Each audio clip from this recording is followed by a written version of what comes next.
la télévision. Alors la télévision, oui, on peut en parler parce que elle a eu une importance capitale, certainement dans ma fascination pour le cinéma et puis mon goût pour les acteurs. Et le premier film que j'ai vu, et c'est peut-être que le plaisir est lié à un souvenir d'enfance et donc à une journée où malade je ne pouvais pas aller à l'école, donc il y avait déjà un premier plaisir qui était celui de ne pas aller à l'école. Et le deuxième, et donc s'ajoute à ça le film de l'après-midi qui était Ali Baba et les 40 voleurs. Alors je n'ai pas de boîte Fernandel, mais Fernandel a été l'acteur qui m'a le plus, qui m'a fasciné immédiatement. Lui aussi, c'était un personnage très étonnant. Et par Fernandel, je me suis intéressé au cinéma. Je suis rentré dans le cinéma par les acteurs, par un acteur précisément, et ensuite ça a fait tache d'huile. J'ai commencé à m'intéresser à tout le reste, aux réalisateurs qui avaient dirigé Fernandel.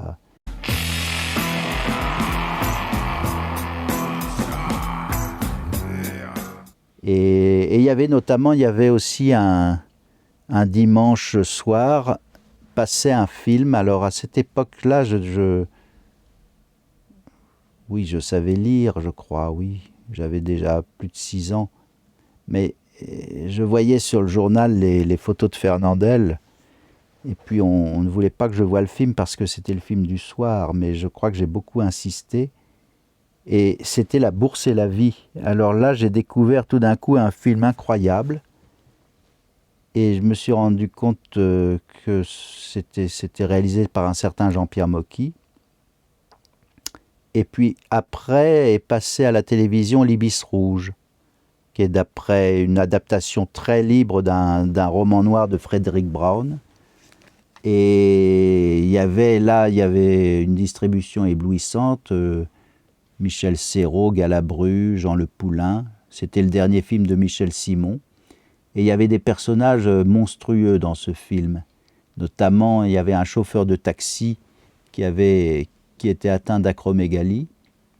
Et j'ai su par la suite son nom, c'était Antoine Maillor, encore une personne que j'ai rencontrée en arrivant à Paris. Et donc, ça devait être le deuxième film de Jean-Pierre Mocky que je voyais. Et où il y avait... Oui, il y avait comme ça donc un univers qui se formait avec un cinéaste qui me paraissait extraordinaire. Donc je me suis intéressé à ce moment-là au cinéma de Jean-Pierre Mocky. Voilà, ça fait partie de toute cette période.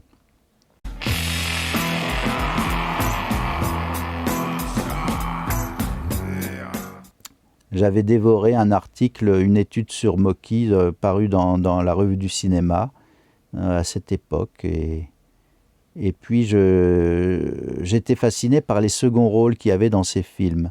Des personnages tout à fait extravagants. Parfois c'était des tout petits rôles. Et là, c'est encore une de mes marottes puisque je m'intéresse énormément aux petits rôles, aux gens qui sont vraiment dans les marges des films. Et cette passion-là m'a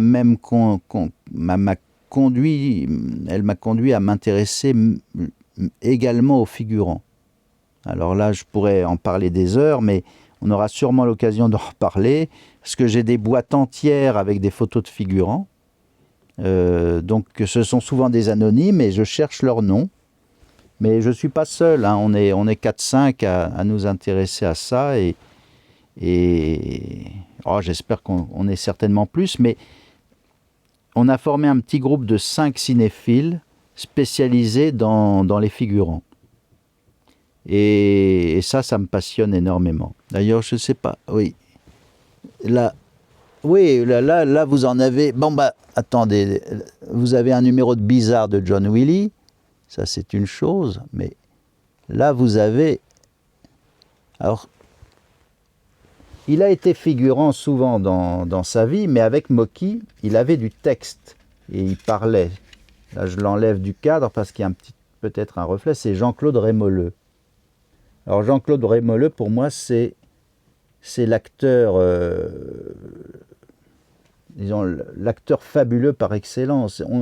Il est, comment dire, c'est la singularité absolue. Bon, voilà, on ne peut pas faire mieux. C'est ce que pensait Mocky d'ailleurs. Mocky était fou de Jean-Claude Rémoleux. C'est lui qui chante Marinella dans La Grande Lessive.